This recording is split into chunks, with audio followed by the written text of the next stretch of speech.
paz do Senhor. Nós vamos colocar para você hoje, para vocês, meus queridos, a respeito do sétimo dia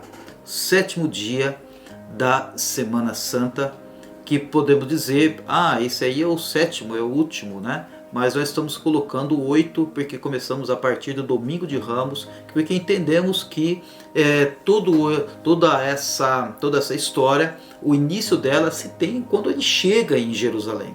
Contando de um domingo ao outro, dá exatamente 8 dias.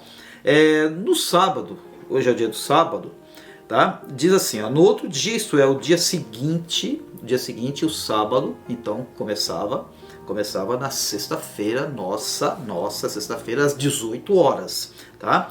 No outro dia, isto é, o dia seguinte, a preparação, os principais sacerdotes e os fariseus reuniram-se diante de Pilatos. Eles não podiam falar com quem não fosse judeu no sábado. Então esperaram das 18 horas. Então já era de noite. Tá? E disseram assim: Senhor, lembramo-nos de que aquele enganador, quando ainda vivo, afirmou: depois de 3 dias ressuscitarei.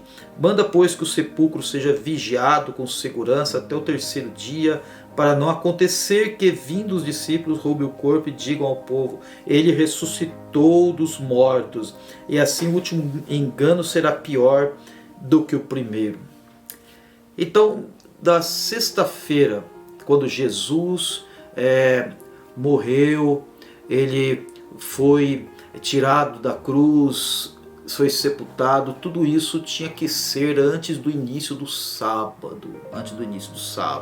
Tá? Então, um pouco antes, na verdade, do início do sábado, os fariseus, os líderes religiosos foram até Pilatos correndo. Eles não podiam ter contato com não judeu.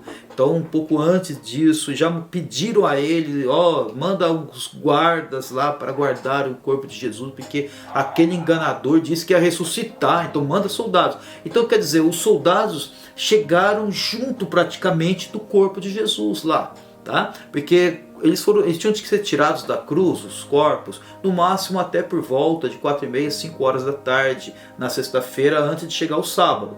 Tá? Se fosse qualquer outro dia do ano, não tinha essa restrição de horário. Pelo contrário, os corpos muitas vezes ficavam até apodrecidos na cruz.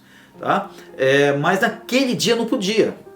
No sábado não podia ter corpo apodrecendo na cruz. Os judeus não podiam ter contatos com não-judeus. Então tinha toda aquela correria.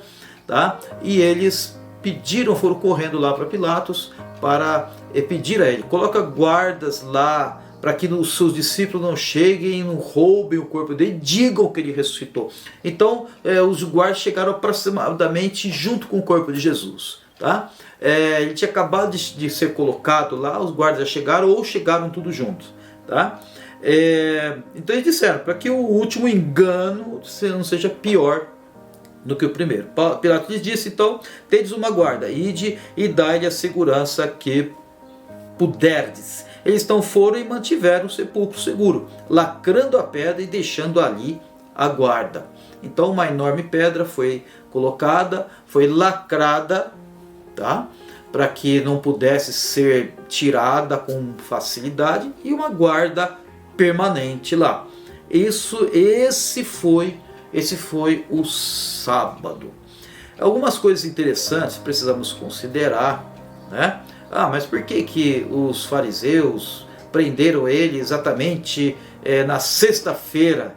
Tá? Eles não ligaram o fato de que Jesus ele seria muito sugestivo ele ser crucificado, ser morto na sexta-feira, né, na Páscoa, na imolação, sacrifício do Cordeiro Pascal. Olha, eles estavam na minha opinião, eles estavam tão cegos de ódio e urgência para destruir a vida de Jesus que não atentaram para esse fato. Mas isso foi para se cumprir as Escrituras, que era conveniente que ele, o Cordeiro de Deus, fosse sacrificado em nosso lugar. E o Cordeiro de Deus, ele era sacrificado, o Cordeiro, tá, pelo sumo sacerdote, esse sacrifício anual, uma vez por ano, exatamente na sexta-feira, a Páscoa. E cada família também fazia o seu sacrifício à parte. A Páscoa. Jesus é o nosso Cordeiro Pascal. Ele é a figura daquele Cordeiro que era sacrificado anualmente. E a figura também do Cordeiro que era sacrificado nas famílias,